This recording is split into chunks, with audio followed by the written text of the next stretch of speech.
Joël, merci beaucoup. Merci beaucoup de m'avoir convié une nouvelle fois dans ce bel endroit, à cette belle période de l'année.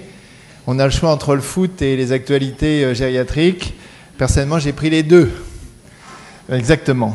Et donc, je vais essayer, dans un choix tout aussi arbitraire que celui de Joël, c'est un plaisir de partager ce moment, de vous présenter quelques articles avec mes deux compagnons que sont le capitaine Haddock et Tintin, tous les deux, en particulier le capitaine Haddock, ayant la même bonne foi que moi pour ceux qui me connaissent.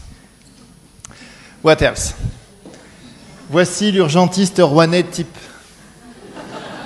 Mesdames, n'hésitez pas. Vous aurez toujours cet accueil et on va voir s'il en est de même chez les gens âgés. Autrement dit, cet article il a pour objectif de regarder si, lorsqu'on gériatrise, lorsqu'on implémente une prise en charge gériatrique des personnes qui viennent aux urgences, est-ce que finalement on sert à quelque chose? Est-ce que ça va modifier un petit peu le devenir de ces personnes? Alors le prérequis, vous le savez, les urgences c'est un haut lieu de fréquentation des gens âgés et c'est une augmentation constante. Vous voyez que les choses augmentent de plus 30% dans la dizaine d'années 93-2003. Et puis il y a différents auteurs qui ont souligné que la prise en charge aux urgences, une espèce de look gériatrique aux urgences pourrait diminuer le nombre de prescriptions et ou d'hospitalisations inappropriées, la durée moyenne de séjour DMS, le coût, pourquoi pas, de parcours de soins de ces personnes. Mais encore une fois, les résultats sont très contradictoires. Alors juste un petit focus, parce qu'on dit toujours que tout se passe à Paris. Nous, on a le triste record en Normandie d'avoir le 3e service d'accueil d'urgence. Il y a 94 000 passages SAU année. L'agglomération de Rouen, pour ceux qui ne connaissent pas bien, c'est très dommage, c'est 111 000 personnes. 400 000 le Grand Rouen. Et il faut savoir qu'il y a 17 000 vieux par an aux urgences. L'avantage, c'est qu'ils sont fidèles. Et ils reviennent souvent. Et donc, on a sûrement quelque chose à faire. Et puis, vous avez donc la cathédrale et Flaubert, sans qui rien ne serait arrivé à Rouen. Là, ils ont pris un échantillon aux États-Unis de 327 000 personnes environ, dont 20% vivaient en EHPAD. Et ça, c'est très intéressant, parce que toutes les études disent que 20% des personnes âgées arrivant aux urgences filière médecine ou chirurgie viennent d'EHPAD. Et ça correspond finalement, ni plus ni moins, aux 20% des gens de plus de 80 ans qui vivent dans le secteur institutionnel. Et donc, on a pris cette cohorte de gens qui avaient eu un syndrome coronarien aigu et on a recherché chez eux s'ils avaient aussi des éléments de type syndrome gériatrique qui peuvent être une confusion, une déshydratation, une incontinence urinaire. Et ils ont analysé dans cette cohorte de gens qui venaient pour une maladie cardiaque, qui avaient éventuellement un syndrome gériatrique, vous voyez, des gens âgés avec une pathologie bien définie mais qui ont un peu de connotation gériatrique, si le fait d'avoir une prise en charge gériatrique, qui peut être par exemple celle d'un médecin généraliste qui a une qualification gériatrique, ou pourquoi pas un véritable gériatre, dont c'est le premier et l'unique métier, on va regarder quoi? On va regarder si ces personnes qui ont bénéficié d'un look gériatrique vont finalement venir tout aussi souvent revenir aux urgences ou pourquoi pas moins souvent revenir. Est-ce que le bénéfice est associé à la médicalisation gériatrique de ces personnes? Et cela pendant une période d'environ 17 mois pour 50% des gens. Voici les résultats. Lorsqu'on fait dans le cas du parcours d'une personne qui a un syndrome coronarien une évaluation gériatrique un peu, beaucoup, passionnément faite, eh bien on réduit d'environ 11% le recours ultérieur de ces malades âgés aux urgences, et cela rapporté au nombre de mois. On diminue de façon un peu plus nette le recours aux urgences des personnes qui sont en EHPAD, et vous voyez que plus la qualité gériatrique de la consultation est affirmée, meilleur est le résultat. Donc on a l'impression quand même, quelles que soient les difficultés, les réalités des effectifs de nos équipes, les lieux où nous exerçons, que la médicalisation gériatrique à un moment du passage de ces gens âgés permettrait sûrement d'endiguer la haute consommation de ces personnes, les réhospitalisations non programmées. Il faut mettre sur place des projets, c'est bien évidemment compliqué à faire. J'attire votre attention sur le point numéro 2. Attention, cette étude n'est pas randomisée. On n'a pas pris un groupe de personnes qui verraient un gériatre ou qui auraient une évaluation gériatrique par rapport à un groupe qui n'en aurait pas. C'est le seul niveau de preuve pertinent, même si tout à fait entre nous, il ne faut pas que ça sorte de cet amphithéâtre. Je pense qu'on a besoin de nous. Mais ce n'est pas bien démontré. C'est une étude rétrospective, c'est une population particulière qui a une maladie coronarienne, c'est le choix des auteurs, il est respectable. On ne sait pas le contenu de l'activité gériatrique qui a été faite. On ne sait pas si c'est une évaluation un peu simple, un peu plus aboutie, comportant un test cognitif, pas de test cognitif, un test d'équilibre, pas de test d'équilibre. On ne connaît pas. C'est simplement un look gériatrique. Il y a donc beaucoup d'incertitudes. Alors toujours dans le taux des réhospitalisations, qui sont vraiment un problème de santé qu'on vit maintenant extrêmement durement dans les hôpitaux pour tous ceux qui y travaillent, et je pense que bon nombre d'entre vous connaissent ces difficultés, c'est ces gens âgés, je vous le disais, qui sont très fidèles, qui viennent et reviennent et reviennent à l'hôpital. Et ça, c'est un peu un souci parce que soit vous vous placez dans la situation de l'économiste, directeur d'hôpital, défenseur de la T2A, plus il y en a qui viennent, meilleur c'est. Soit vous vous placez dans la situation de dire, si un patient de nos services sort et revient dans les quelques semaines qui suivent, peut-être n'avons-nous pas produit un bon séjour, une bonne qualité de soins. Alors il faut aussi dire, oui mais moi dans mon service, ils ne reviennent pas, c'est dans les services des autres. Il faut regarder quand même un peu, je ne vous donnerai pas mes chiffres, si je les donnerai après, ça pose problème. Alors ils ont pris 3 pathologies extrêmement fréquentes chez les gens âgés, l'insuffisance cardiaque, l'infarctus et la pneumonie. Vous savez que c'est quand même des choses qu'on voit assez fréquemment. Alors le prérequis c'est toujours le même, l'insuffisance cardiaque tout particulièrement, ça expose à des réhospitalisations multiples et ces réhospitalisations s'accompagnent d'un surcoût, s'accompagnent d'un déconditionnement fonctionnel. Chaque fois que ces gens viennent à l'hôpital, on sait que 15% des gens, une personne âgée sur 6 qui vient à l'hôpital, par exemple pour une insuffisance cardiaque, ressortira en autonomie fonctionnelle moins bien qu'elle n'était avant que de venir à l'hôpital. Mais ce n'est pas l'hôpital qui est responsable de ça, c'est la maladie, le fait qu'on est au fauteuil, le fait qu'on respire moins, qu'on marche moins et qu'il faut récupérer tout ça. C'est aux États-Unis et on a regardé un certain nombre de choses, ce sont ces fameuses réadmissions. Alors on sait dans la santé qu'il y a des éléments pas bons.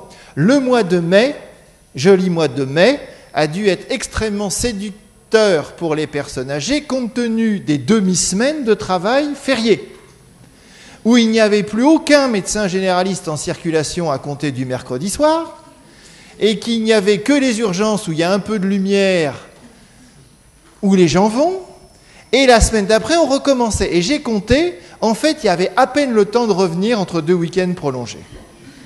Si on considère une DMS moyenne de 11 jours. Vous n'aviez pas... Et alors, faire sortir quelqu'un Alors, qu'est-ce qu'on va prendre? Le 2 mai, le 1er mai, c'est pas simple pour la planification du SIAD. C'est la réalité. Donc, il y a des jours fatidiques. Le jour fatidique, c'est le vendredi. Nous, on ne fait plus de sortie le vendredi. Parce qu'ils reviennent tous ce week-end. Les mêmes motifs, est-ce que les gens reviennent pour les mêmes motifs? L'influence des comorbidités et de l'environnement social, du tissu social. C'est une cohorte, je vais assez vite, je vous répète, 3 diagnostics sélectionnés, pneumonie, insuffisance cardiaque, infarctus du myocarde, et on va mesurer le taux de retour dans ces cohortes dans les 30 jours. 30 jours, c'est extrêmement long dans la vie d'un vieux. 30 jours à 87 ans. Il n'y a qu'une journée importante, celle du 18 juin. Pam, pam, pam, pam, quoi de neuf en gériatrie? Alors voilà la cohorte. 80 ans, 79 ans, 80 ans en vert. En je ne sais pas quelle couleur orange, c'est de l'insuffisance cardiaque, 1 300 000 personnes. En violet, 550 000 infarctus et 1 200 000 pneumonies. Donc quelque chose d'assez conséquent en nombre. On va travailler sur ces 3 groupes pour étudier s'ils reviennent à l'hôpital dans les 30 jours, combien d'entre eux et quels sont les motifs pour lesquels ils reviennent à l'hôpital. Cette diapositive vous résume l'ensemble des éléments que je souhaitais partager avec vous. Donc déjà, ça c'est un pourcentage dans l'insuffisance cardiaque, dans l'infarctus ou dans la pneumonie.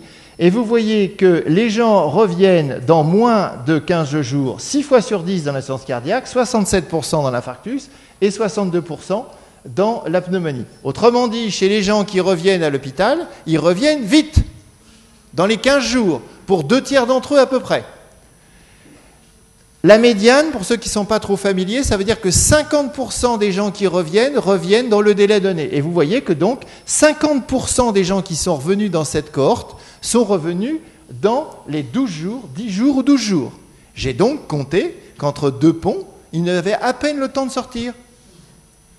Et troisième raison très importante, Est-ce que les motifs, quand je reviens à l'hôpital, sont les mêmes que le premier motif pour lequel je suis venu quand j'ai fait ma première décompensation cardiaque ? Alors ça, c'est très intéressant parce que si vous identifiez que c'est la même cause, on peut peut-être dire que l'éducation du patient, de son entourage, par rapport au régime, sur la délivrance des médicaments, sur la conduction d'exercice physique, je veux parler par exemple d'insuffisance cardiaque, n'a peut-être pas été optimale. Eh bien, ce n'est pas évident parce que la réhospitalisation, le motif de la réhospitalisation n'est pas le même que celui pour lequel les gens sont venus une première fois. Donc, on a une marge de manœuvre qui n'est pas évidente dans ce contexte-là. Donc, vous voyez qu'environ un quart ou 20% des gens ayant une insuffisance cardiaque, un infarctus ou une pneumonie reviennent dans les 10 jours après leur premier séjour et malheureusement, pas pour le même motif, ce qui ne simplifie pas, à l'évidence, nos modalités de prévention en termes de freiner cette réhospitalisation. Voici autrement dit les choses. J'attirerai votre attention sur l'avant-dernière ligne. En France, les vieux payent cash la T2A, parce que si au bout de 8 jours vous devez sortir, vous sortirez, et le 9e jour, vous reviendrez. Parce qu'il n'est pas possible de concilier tout dans un délai court, c'est extrêmement compliqué. Alors après, il y a des alternatives sur lesquelles un certain nombre d'entre nous travaillons. Ce sont ces suivis téléphoniques, ce sont ces suivis par des personnels de soins formés à la gériatrie, non médecins. La pénurie des médecins, elle est ce qu'elle est inégale en France, mais elle existe. Trouver un généraliste qui se déplace à Paris pour un couple d'octogénaires, et j'en parle en parfaite connaissance de cause parce que j'habite le 15e, mesdames, rue du Commerce, rue que vous ne pouvez pas ne pas connaître pour faire les soldes dans quelques semaines, eh bien vous n'en trouverez pas de médecin généraliste et on vous dira faites le 15 et le 15 on vous enverra aux urgences, en l'occurrence pour ce qui est de mes parents à l'HEGP. On va voir autre chose maintenant, c'est je profite parce que c'est Joël Bellemin, cardiologue, réputé, connu, homme de l'hypertension artérielle et de l'hypotension artérielle orthostatique et de l'hypothérapie, qui veut me faire poursuivre par un hippopotame. Il n'en est pas question, je le tiens à le dire. Et donc il s'agit de voir chez les gens âgés qui ont une insuffisance cardiaque, si finalement le fait d'avoir en même temps une insuffisance cardiaque et des troubles cognitifs, ça va perturber la santé de ces gens, pourquoi pas leur survie et pourquoi pas leur qualité de vie ou leur taux de réhospitalisation. Est-ce possible qu'il y ait des gens en cardiologie avec des troubles cognitifs ? À mon avis, non. Il n'y en a pas. Il y a 3-4 maladies qui protègent des troubles cognitifs. Il y a la chirurgie, il y a l'oncologie et il y a la cardiologie, où la fréquence des troubles cognitifs après 80 ans est largement inférieure à celle qui est attendue dans les études épidémiologiques que Joël a rappelées, avant que l'équipe gériatrique ne vienne et la trouve quelques désorientés, quelques confus ou quelques personnes qui sont réellement démentes. L'insuffisance cardiaque, 80% des malades ont plus de 65 ans, 2 fois plus de 80 ans. L'insuffisance cardiaque et les troubles cognitifs, Joël connaît très bien ce domaine, il y a une étroite relation autour de ça. En particulier, la performance cognitive, elle est volontiers influencée par le niveau de pression artérielle. On disait qu'il fallait pendant longtemps baisser la pression artérielle de certains insuffisants cardiaques jusqu'à ce qu'ils tombent, on disait. Si, et en fait, ils tombaient, mais ils n'étaient pas bien sur le plan cognitif non plus. Les troubles cognitifs modérés à sévères, et ça je ne le savais pas quand j'ai fouillé cet article, et j'ai trouvé cette référence, j'ai bien dit des troubles cognitifs modérés à sévères, si j'ai une insuffisance cardiaque, c'est à l'origine d'une réhospitalisation et ou d'une surmortalité, indépendamment de la comorbidité des gens, environ multiplié par 1,5 fois. Donc il y a une espèce de liaison, pas facile à expliquer, mais il y a une liaison. Et puis la 4e ligne, c'est que la cognition et les maladies cardiovasculaires, malgré 25% de prévalence des troubles cognitifs et ou d'authentiques démences après 85 ans, eh bien, elle est sous-estimée. Je vous rappellerai, chers confrères gériatres, que vous sous-estimez tous les jours, parce que vous ne savez pas le lire aussi bien que nos confrères cardiologues, l'ischémie sous-jacente quand vous avez un ECG, tout ce que vous voulez sur le plan cardiologique. Il ne faut pas critiquer les autres, même si les autres, je le pense, sont moins bons que nous. L'insuffisance cardiaque décompensée, c'est cette cohorte. C'est une définition cardiologique. Pour le cardiologue, le sujet non dépendant, c'est celui qui a au moins 3 d'ADL. Avec 3 d'ADL en circulation, je ne peux pas m'habiller, je ne peux pas me laver, je ne peux pas manger seul, n'est pas dépendant pour un cardiologue. C'est une définition.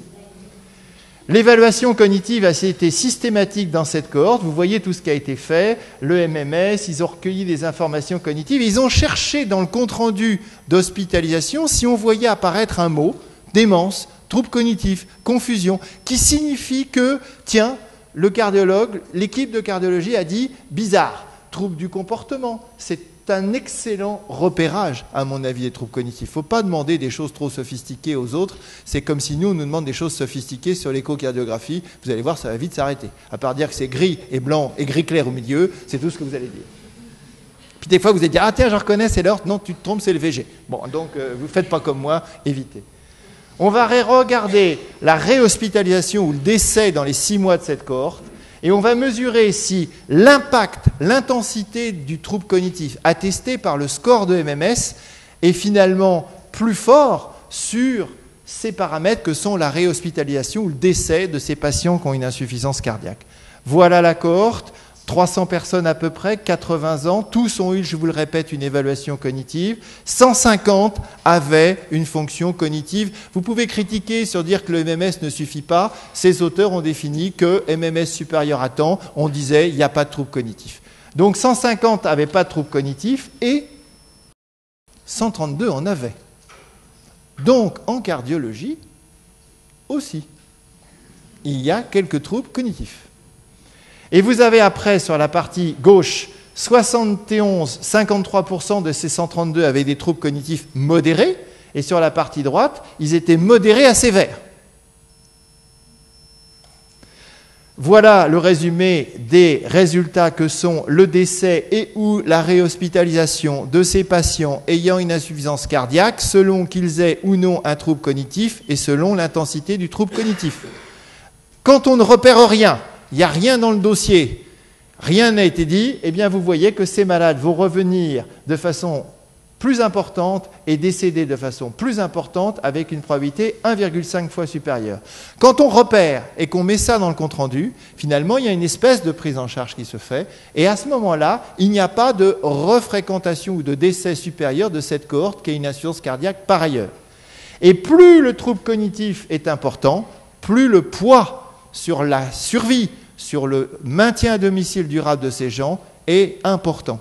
Et cela, comme le disait tout à l'heure Joël, en modélant, en faisant un modèle de ce truc mathématique, c'est-à-dire qu'on met la survie et la réhospitalisation en fonction de l'âge, du sexe, de la fonction rénale et des traitements divers.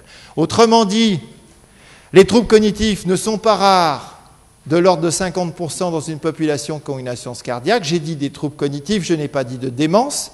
Plus l'intensité du trouble cognitif est sévère, plus la probabilité d'avoir une mauvaise évolution de sa santé en termes de réhospitalisation ou de décès augmente. Et plus je néglige ça et moins j'en tiens compte, plus aussi ces deux variables sont délétères pour la santé des gens.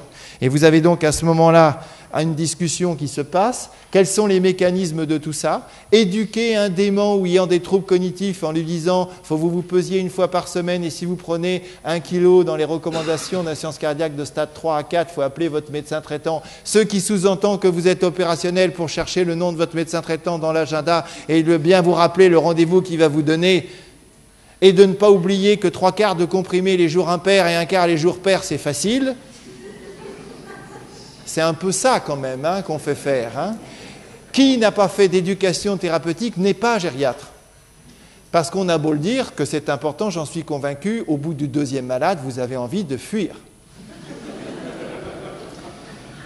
Le recueil des constantes pose problème. J'ai découvert que les gens avaient plus souvent chez eux de décodeurs numériques, y compris les gens âgés, ou de lecteurs DVD que de bascules.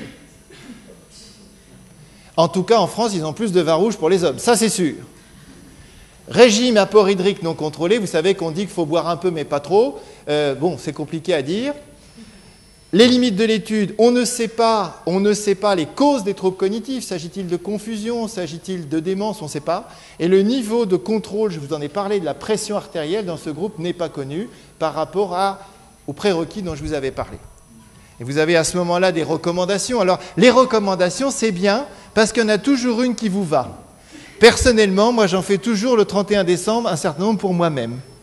Et j'attends le 1er janvier pour revenir sur ces recommandations. Eh bien, c'est pareil en médecine. Voilà les recommandations américaines. Je n'ai pas pu mettre de police plus grosse. Les recommandations nationales couramment utilisées disent qu'il est important d'évaluer la cognition chez les gens âgés. Je ne prends pas de risque à dire ça.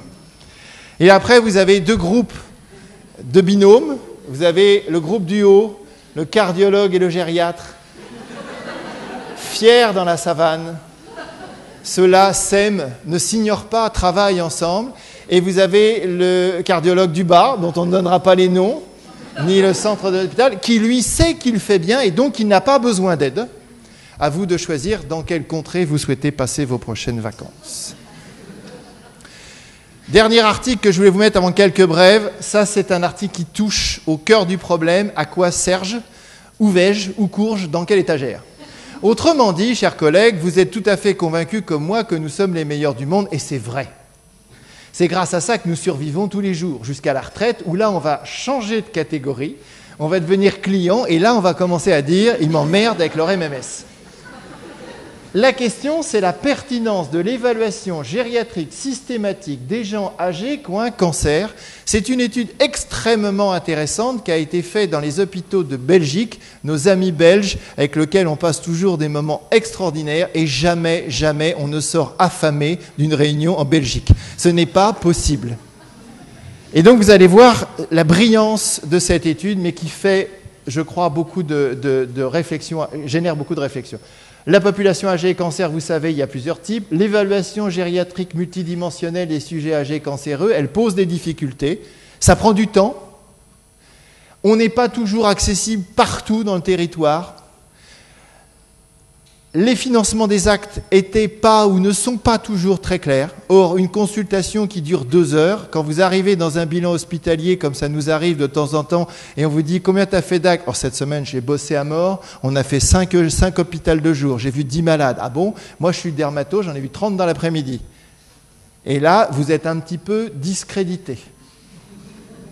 C'est la vérité, hein? Sauf si vous avez un financement dédié qui s'appelle un hôpital de jour, où là, vous faites rentrer plusieurs centaines d'euros dans le tuyau. Troisième, la motivation et la conviction des oncologues n'est pas citée dans cet article. Pour être deux et vivre ensemble, il faut être d'accord sur la majorité des choses. Je ne vois pas pourquoi ça dérange de laisser traîner un certain nombre d'affaires chez nous quand on est un garçon. Les femmes veulent toujours tout ranger. Mais pourquoi, si nous, on retrouve nos affaires? Ça dépend ce qu'on laisse traîner. Vous ne verrez pas un homme laisser traîner un tire-bouchon, parce qu'il faut le trouver tout de suite. On est en oncologie. Les questions, pour moi, elles sont celles-ci. À quoi on sert? Quel est notre savoir-faire? Voilà ce qu'ils ont fait. Ils ont pris une cohorte de gens. Ils ont fait le score G8, que vous connaissez peut-être. Ce score établi par l'équipe brillante de Bordeaux, Muriel Rinfret et le professeur Soubéran. C'est un score de repérage des caractéristiques d'une personne âgée souffrant d'un cancer qui doit, si ce score est pathologique, supérieur à un certain niveau, faire référer le malade pour une évaluation gériatrique complémentaire. Ils ont fait une étude multicentrique, il y avait 10 centres hospitaliers. Dans chacun des 10 centres hospitaliers de Belgique, vous aviez un docteur gériatre et un oncologue qui avaient envie de travailler ensemble. Ils ont regardé les sujets âgés qui avaient un cancer, soit c'est des cancers nouveaux, soit c'est des cancers anciens qui malheureusement rechutent. Et ils ont fait un entretien avec l'oncologue, et là j'attire votre attention sur les 4 questions. Ils ont fait une étude extrêmement géniale. Ils ont fait un questionnaire, ils ont fait une évaluation gériatrique, et ils ont envoyé à l'oncologue l'évaluation gériatrique. Et ils ont dit, chers collègues oncologues, avez-vous eu connaissance de mes conclusions?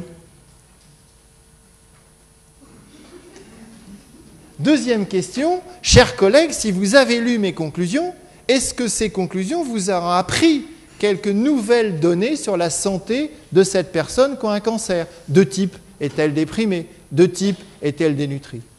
Troisièmement, finalement, l'identification de ces nouvelles pathologies a-t-elle généré pour vous un émoi tel que vous ayez mis en place un plan personnalisé de soins? Et quatrièmement, nos conclusions et tout ce process vous ont-ils fait revoir le schéma thérapeutique que vous imaginez en RCP, de type chirurgie, oncologie, chimiothérapie, radiochimiothérapie combinée, tout ce que vous voulez. Voici la population, 2000 personnes, 76 ans, 64% de femmes, À droite, les cancers, malheureusement toujours les mêmes, 5 côlons principaux. Au milieu, 70% de cancers incidents, c'était des nouveaux consultants âgés avec un cancer. Et vous avez donc à peu près 30% de gens qui rechutaient. Mais qui dit rechute dit renouvelle évaluation de type RCP, hein, on est bien d'accord. Et puis 44% avaient un stade 4, autrement dit un stade métastatique. Et le programme thérapeutique, pour faire simple, 8 fois sur 10, reposait sur la chimiothérapie. C'était l'option première prise par l'oncologue. Je reviens à mes questions. Est-ce que finalement, on a fait des nouveaux diagnostics ? Eh bien, vous voyez, oui, on a trouvé des anomalies fonctionnelles dans 40% des cas. Oui, il y avait une dénutrition dans 40% des cas, une dépression dans 25% des cas et des troubles cognitifs dans 20%. Au passage, avant, il n'y avait pas de troubles cognitifs. Toujours le même problème. Ce que je ne vous ai pas dit, parce que là, l'animation a un petit peu bogué, c'est que la première question, c'était « Chers collègues, avez-vous eu connaissance de nos conclusions ?» 60% ont dit oui. 40% ont dit non. Ça nous arrive quand même de penser envoyer à la bonne adresse un courrier et nous nous trompons d'adresse. Et comme ils sont futés, ils ont renvoyé l'infirmière qui a regardé bien dans l'informatique si on avait bien envoyé à l'oncologue monsieur ou madame machin le courrier. Et bien finalement, il y en avait que 8% qui l'avaient pas reçu. Donc la conclusion est l'oncologue a des troubles de mémoire. Et le génie de ce process, c'est que chez ces 32% de gens ayant un déclin cognitif, ils ont dit ce n'est pas grave que vous n'ayez pas reçu, puisque nous ne vous l'avons pas envoyé, vous ne pouvez pas l'avoir lu ou peut-être ne l'avez pas lu. On va vous l'expliquer. Comme ça, ils étaient certains que le médecin avait bien entendu l'oncologue qu'il y avait ça, une dépression, une dénutrition, et qu'il fallait donc peut-être s'en occuper. Toute l'animation a sauté, alors je vais vous le faire court, c'est pas grave. Est-ce que ça a modifié en vous apportant de nouveaux diagnostics ? Oui, dans 50% des cas. Est-ce que ces nouveaux diagnostics ont fait l'objet d'un plan de soins personnalisé ? Oui, dans 25% des cas. Donc non, dans 75% des cas. Est-ce que l'ensemble de ce bazar vous fait modifier votre évaluation première ? La réponse est oui, dans 25% des cas. Donc la réponse est non, dans 75% des cas. Alors c'est intéressant parce que j'ai présenté cet article et j'en ai discuté avec un collègue oncologue acquis à l'oncogériatrie. Un mutant. Et il dit, mais ça marche très bien, puisque 25% de nos décisions sont modifiées par l'évaluation gériatrique dans votre article. Alors là, j'ai dit, Valium plus bière, on va se suicider, parce que j'ai du mal à concevoir la qualité des soins quand on occulte une dépression, une dénutrition, etc. Et qu'on dit pleine dose chimiothérapie, protocole SICU, vous savez, la boîte de 6 œufs des oncologues, et tant que le malade survit, il y a toujours un espoir. Et donc, moi, demain sera un jour meilleur. C'est en Normandie un constat assez amer de ma part. Je me suis planté sur le dossier oncogériatrie malgré les efforts pour plein de raisons. Il y a des gens qui arrivent très bien, tant mieux pour eux. Je pense qu'il y a de la place pour trouver un rythme de croisière, de partage avec ces spécialistes. Mais si on ne met pas en avant que le cancer est une maladie des gens âgés et qu'on ne peut pas faire l'épargne d'un partage avec les gériatres, on n'arrivera pas à une qualité supérieure. J'avance un petit peu. Pour quelques brèves, on aime bien avec Joël. Est-ce que la vitamine D, donnée en prévention, diminue l'usure du cartilage des genoux dans la gonarthrose ? Vous savez que finalement, le cartilage, c'est un machin sur de l'os. Et si je traite l'os, peut-être que je vais stabiliser le cartilage. C'est ça l'idée. Alors c'est une étude extrêmement brillante, étude randomisée, contrôlée, très bien faite, chez des gens donc qui ont une gonarthrose. Si vous ne savez pas, parce qu'on vous seringue toujours avec les problèmes de santé publique, ils sont là les problèmes de santé publique. Voilà la prévalence de la gonarthrose en France et les causes majeures de dépendance. Eh bien, vous avez donc de 50 à 59 ans, c'est 4%, et vous avez 15% de gonarthrose à partir de 70 ans.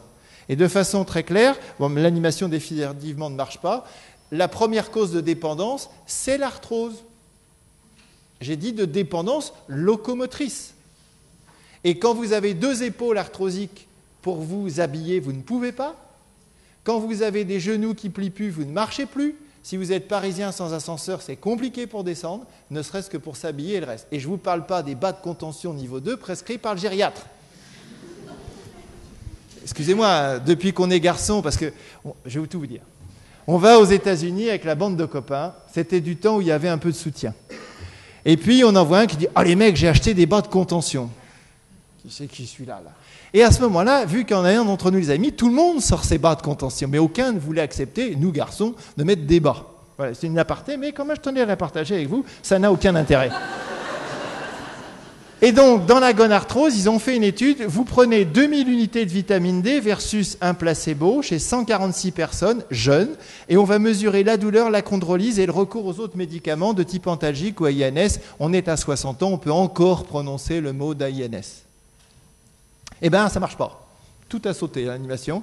C'est-à-dire que ça ne marche pas, ni sur la douleur, ni sur la chondrolyse, ni sur la qualité de vie.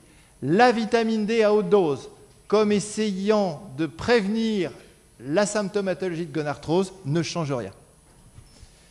Ça, c'est les Belges, toujours. Il y a un congrès qui se passe en Belgique et les gériatres volontaires se font doser la vitamine D. Combien sont carencés? La Belgique est un climat ensoleillé, comme Rouen. En gros, hein, c'est à peu près pareil. Ce que l'on devrait savoir, c'est que la carence ou l'insuffisance en vitamine D, c'est fréquent en vieillissant, ça a des conséquences négatives. Et qu'en est-il des spécialistes du vieillissement que sont les gériatres?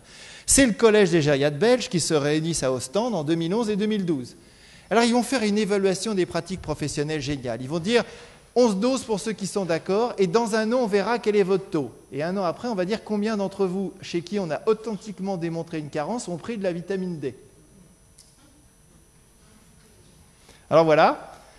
En 2011, première coupe, 70% avaient un taux de vitamine D sérique pour une moyenne d'âge, je me suis rencontré, de 50 ans.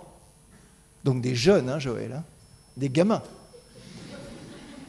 70% étaient en insuffisance. 30% avaient un traitement, ils en boulottaient déjà, et puis 15% avaient été à une vitamine D normale. Finalement, il n'y a qu'un gériatre belge sur 6 qui a une vitamine D sérique normale. Alors en Normandie, on a beaucoup plus de soleil, tout ça, je vous expliquerai, mais ce n'est pas gagné d'avance. Et en 2012, vous voyez que ce chiffre passe de 68 à 43, la différence est significative. Par contre, vous voyez que le pourcentage de gens qui ont pris une supplémentation n'a pas changé. Donc le médecin dit « je sais que je suis carencé, non, j'en prendrai pas, c'est des conneries ». Ça, c'était un petit... C'est une EPP courageuse. Alors, pour la vitamine D, j'ai deux solutions pour vous. Soit vous n'aimez pas les médicaments, et vous avez l'huile de foie de morue, soit vous partez dans un beachcomber, c'est un de mes objectifs, et vous utilisez le soleil un petit peu. Et franchement, moi, je vote pour la solution droite. Au lieu de nous réunir à l'amphithéâtre Charcot l'année prochaine, tu nous emmènes là-bas, et là, tu vois, avec un petit cocktail, avec alcool, en ce qui me concerne, je pense qu'on pourrait bien restaurer notre stock. Histoire terrible, c'est la dernière. Il est lundi, 8h30, encore une semaine qui débute. Vous venez de faire le week-end, ça s'est mal passé comme d'habitude. Elle vient consulter, docteur, j'ai mal au genou. Tout ce que vous m'avez donné ne marche pas. À 8h30 déjà pour commencer la semaine. Ça ne sert à rien, ce que vous m'avez donné. Alors en Normandie, il faut comprendre la langue. Hein. Moi, je viens du 15e, je suis un pur parigot, et en Normandie, docteur, ça digonne. Alors digonne veut dire ça gêne, ça titille, ça genouille. Hein, je ne peux pas vous dire mieux. Et cela me pique. Ah bon? Alors déjà, c'est chiant un interrogateur de vieux, hein, parce que ça me pique. Vous ne pouvez pas me dire si c'est à l'intérieur, l'extérieur, ils n'écoutent pas. On va voir cela, dis-je, très, très net. Peut-être vous ferai-je une infiltration, il faut quand même faire de la T2A. Pas de problème, j'ai pas peur des piqûres, me dit-elle. Très bien. Mais prudemment, le gériatre, rhumatologue dit, on va quand même faire une radio. Comme ça, vous gagnez toujours 4 semaines. Faut tenir dans la gonarthrose.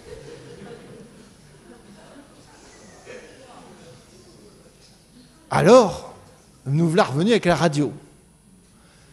Il m'a dit, il y a des corps étrangers. Vous voyez le sens clinique, hein, quand même. Alors, je dis, c'est quoi? Vous travaillez dans les agrafes? Vous êtes poseuse de moquettes? J'essaye de comprendre ce que c'est que myriades de petites piqûres remontant en tiers moyenne cuisse et sur la fibula en bas. Certes, il y a bien une gonarthrose avec une arthrose fémoropatellaire. Que faire? Alors, la solution, elle est là. En fait, c'est un cas clinique du New England, d'une fille qui avait 65 ans, et qui était bombardée d'aiguilles d'acupuncture en or, et qu'en avait eu tellement depuis 2 ans. Elle était bien améliorée par ça, mais elle avait quand même une petite gêne avec quelques piqûres. Voilà ce que je voulais vous présenter d'un point de vue scientifique, et je vous remercie de votre attention.